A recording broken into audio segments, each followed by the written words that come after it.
ভাবি, ভাই যে বয়সে বিয়ে করছে আমারও তো সেই বয়স হয়েছে, আমার বিয়ে দাও না কেন? অবশ্যই বিয়ে দেব যদি একটা প্রশ্নের উত্তর দিতে পারো। আমি বিয়ে করার জন্য সব প্রশ্নের উত্তর দিতে রাজি আছি। সব পাখি আকাশে উড়ে, ডিম পাড়ে নিচে, বলো তো কোন পাখি বাচ্চা দেয়? ভাবি, এয়ার হোস্টেস। বিয়ে করছি ক মাস? 3 মাস। বাচ্চা হয়েছে ক মাস? 3 মাস। 3 মাসে কি বাচ্চা হয়? কার বাচ্চা লইয়া আইছো? তুমি এসব কি বলতেছো? তো বুঝে গেছে, এখন কি বলি? কিসে মিনমিন করে কি খাও? না না, কিছু বলছি না। তোমার কি কি হয়েছে আমাকে বলো তো। আমি সব যাই না গেছি, আমি এতদিন বোকা ছিলাম, এখন বুদ্ধিমান হয়েছি। মানে কি? 3 মাসে বাচ্চা হয় না, বাচ্চা হয় 9 মাসে। আরে আমিও তো বলি 9 মাসেই বাচ্চা হয়, তো বাচ্চা তো 9 মাসেই হয়েছে। কেমনে?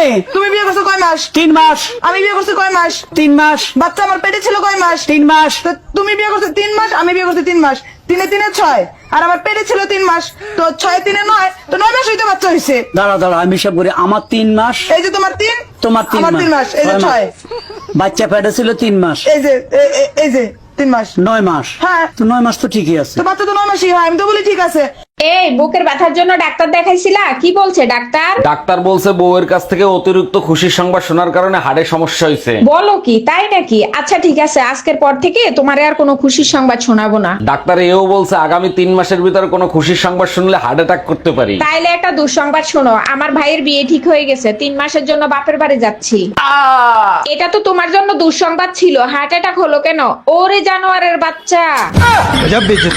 কি ব্যাপার ভাবি, কেমন আছেন? মন খারাপ কেন? আজকেও কি ভাইয়ের সাথে ঝগড়া হয়েছে নাকি? অরুণ ভাই, বিধাতা মনে হয় আমার কপালে শান্তি লিখতে ভুলে গেছিল, তাই কোথাও শান্তি খুঁজে পাই না। আপনি তো ভাইরে নিয়ে আলাদা থাকেন, শ্বশুর শাশুড়িও থাকে না, তাইলে শান্তি কেন খুঁজে পাচ্ছেন না? কেমনে খুঁজে পাবো? আমার জামার ভিতরে তো শ্বশুর শাশুড়ি দেবরার ননদের কম্বো প্যাক ঢুকানো আছে।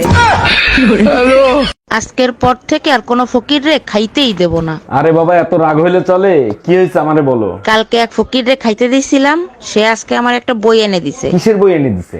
রান্না শেখার বই। এই শোনো, আমি জীবনে কোনোদিন পাহাড়ে উঠি নাই, আমাকে একটু পাহাড়ে উঠাবা? নিচতলা থেকে 3 তলায় উঠতে তোমার কষ্ট হয়, অত বড় পাহাড়ে তুমি জীবনে উঠতে পারবা না। পারি কিনা সেটা পরে দেখা যাবে, আগে বলো যদি উঠতে পারি তুমি আমারে কি দিবা? যদি তুমি উঠতে পারো তাইলে তোমারে ধাক্কা দেবো। এই আজকে মাংস খাইতে ইচ্ছা করতেছে, একটু মাংস রান্না করবা? মাংস রান্না করতে তো তেল লাগবে, তেল পাবো কোথায়? পাশের বাড়ির ভাবির কাছ থেকে একটু চেয়ে নিয়ে এসো। উনি যে স্যাঁচরা, উনি তেল দেবে? তাহলে এখন কি করবা? কি আর করা, আমাদের তেল দিয়েই রান্না করি।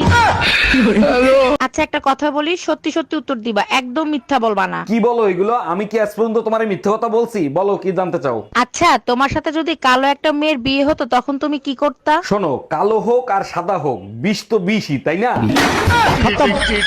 এই যে শুনছেন, জি ভাইয়া, কিছু বলবেন আপনি? আমি আপনার রূপের আগুনে জ্বলে পুড়ে ছাই হতে চাই। ও মাই গড, তাই নাকি? 100%। তাহলে ছাই হয়ে যান, সেই ছাই দিয়ে আমি থালা বাসন মাজবো। আচ্ছা ঠিক আছে।